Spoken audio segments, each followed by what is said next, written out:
সকলকে আমার চ্যানেলে স্বাগতম। সকলকে সালাম ও নমস্কার জানিয়ে আজকের এই ভিডিওটি শুরু করছি। তার আগে বলে রাখি, যারা আমার চ্যানেলটিকে দেখছেন কিন্তু এখনও অবধি সাবস্ক্রাইব করেননি, তারা প্লিজ সাবস্ক্রাইব করবেন। সঙ্গে সঙ্গে পাশে থাকা যে বেল আইকনটি আছে সেটাকে প্রেস করতে ভুলবেন না, কারণ সেটিকে যদি প্রেস না করেন তাহলে হয়তো যখনই আমি ভিডিও ছাড়বো পাবেন না, তাই প্রেস করতে ভুলবেন না।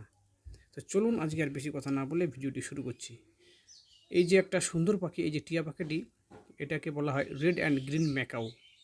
এটি সাধারণত দক্ষিণ আমেরিকার উত্তর ও মধ্যাঞ্চলের যে জঙ্গল ও কাঠভূমি আছে সেখানেই পাওয়া যায়।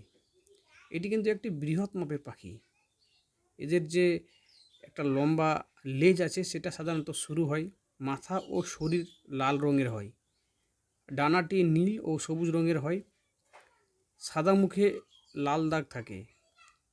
এদের দৈর্ঘ্য প্রায় 65 থেকে 92 সেন্টিমিটার এবং এদের যে ডানার দৈর্ঘ্য আছে সেটা হচ্ছে 102 থেকে 122.5 সেমি হয় এবং ওজন হয় প্রায় 1250 থেকে 1700 গ্রাম। এই পাখিটি বিভিন্ন ধরনের ফল, বীজ, বাদাম ও বেরি জাতীয় ফল, তার সঙ্গে সঙ্গে পাতা, নদী তীরে খনিজ লবণ খাদ্য হিসেবে গ্রহণ করে থাকে। রেড অ্যান্ড গ্রিন ম্যাকাও সারা জীবনের জন্য সঙ্গী নির্বাচন করে। এরা গাছে কোটরে বাসা বাঁধে। স্ত্রী পাখি একেবারে 2 থেকে 3টি ডিম করে এবং 28 দিন ধরে ডিমে তারা দেয়।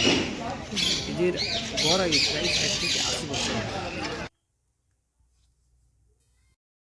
এখন আপনাদের জন্য দাদা, যে এই যে পাখিটি স্ক্রিনে দেখতে পাচ্ছেন সেটার নাম কি?